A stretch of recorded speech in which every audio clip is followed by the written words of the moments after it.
Halo teman-teman. Nah, kalian pernah tahu gak sih apa itu istilah segmentasi, targeting, dan positioning? Nah, apabila kalian belum pernah mendengarkan istilah tersebut, kalian wajib menyimak video ini ya. Sebelum kami paparkan lebih jelasnya, perkenalkan terlebih dahulu nama-nama anggota kelompok kami.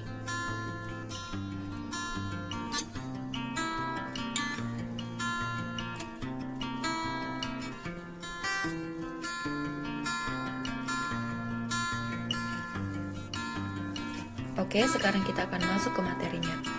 Apakah kalian tahu bahwa segmentasi, targeting, dan positioning itu tergolong ke dalam strategi pemasaran?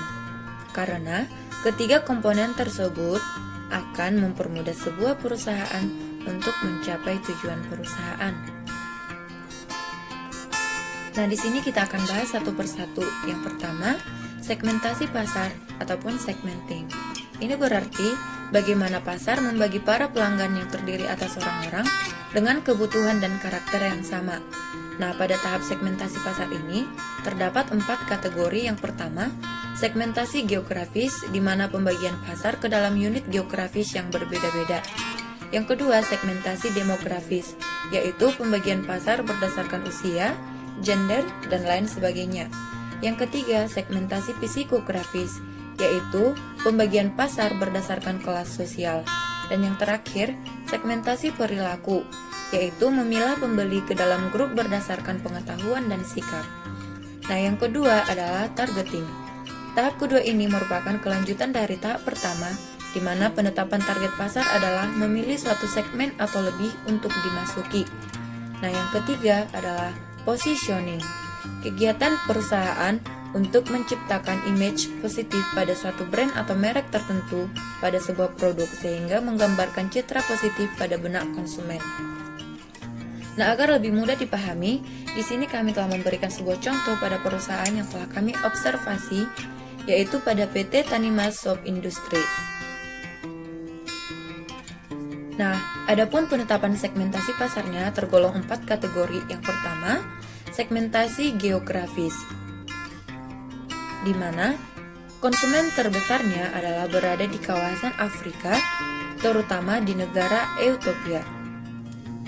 Yang kedua, segmentasi demografi, di mana perusahaan Tanimas Soap Industry ini lebih tertuju kepada masyarakat yang berpendapatan kelas menengah ke bawah.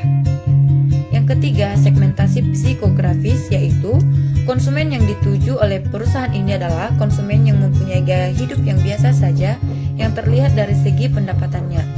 Dan yang terakhir, segmentasi perilaku. Konsumen PT Tanimas Soap Industry ini mempunyai tingkah laku berbeda dalam proses pemesanan sabun. Nah, yang kedua, penetapan targeting.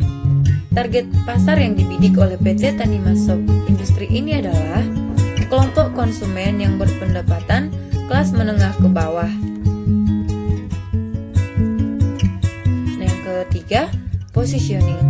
Perusahaan Tanimas Soap Industry ini berhasil memposisikan dirinya sebagai produsen sabun dengan kualitas dunia ke pasar ekspor benua. Selain itu, menentukan keunggulan kompetitif di mana produk yang dihasilkan melalui kegiatan kontrol kualitas yang ketat dan diyakinkan sangat aman untuk dikonsumsi. Adapun produk PT Tanimas Soap Industry ini, yang pertama ada sabun mandi, yang kedua berupa sabun telepon dengan merek yang berbeda, dan yang ketiga berupa sabun telepon.